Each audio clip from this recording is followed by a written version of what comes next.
పాకిస్తాన్ స్థావరాలు పాకిస్తాన్ ఆర్థిక వ్యవస్థలే లక్ష్యంగా భారత్ టార్గెటెడ్ గా దాడులు చేస్తోంది. కరాచీ పోర్టుపై భారత నేవీ దాడులు చేసింది.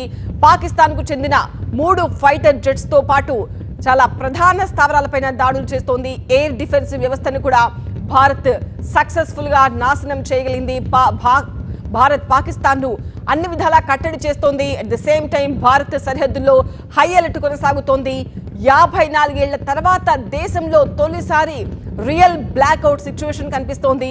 జమ్మూ కాశ్మీర్, పంజాబ్, రాజస్థాన్ అలాగే గుజరాత్లోని కొన్ని ప్రాంతాలు ఇలా బ్లాక్అవుట్ ఎక్కడ చూసినా కూడా కనిపిస్తోంది. ఢిల్లీలో కూడా దేశ రక్షణ, ప్రజా భద్రతకు విద్యుత్ సరఫరాను పూర్తిగా నిలిపివేశారు.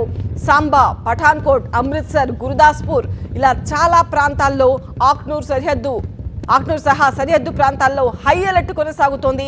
అధికారులు కూడా బహిరంగంగా అనౌన్స్మెంట్ ఇస్తూ ఉన్నారు. ప్రజలంతా కూడా ఎక్కడి వాళ్ళు అక్కడ ఇళ్లలోకి వెళ్ళిపోండి అని చెప్తున్నారు. బ్లాక్అవుట్ పాటించండి అని చెప్తున్నారు. స్వచ్ఛందంగా లైట్స్ అన్ని ఆఫ్ చేయాలని చెప్తున్నారు. రోడ్ల మీద వెళ్తున్న వాళ్లను కూడా వాహనదారులను లైట్స్ ఆఫ్ చేసుకుని వెళ్ళాలి అని చెప్తూ ఉన్నారు.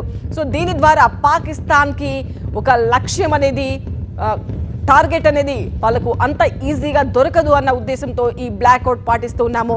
చాలా ప్రాంతాల్లో ఈ బ్లాక్అవుటే కనిపిస్తోంది. నిన్న అధికారులు చాలా క్లియర్గా చెప్పారు. మాక్ డ్రిల్స్లో బ్లాక్అవుట్ వస్తే ఏం చేయాలి, బ్లాక్అవుట్ అనౌన్స్మెంట్ వస్తే ఏం చేయాలనే దానిపైన. సో ప్రజలంతా కూడా స్వచ్ఛందంగా ఈ బ్లాక్అవుట్ పాటిస్తున్నారు. దేశమంతటా కూడా చాలా చోట్ల చీకటిమయమైపోయింది. అటువైపు పాకిస్తాన్కి కూడా ఇదొక కాళరాత్రి.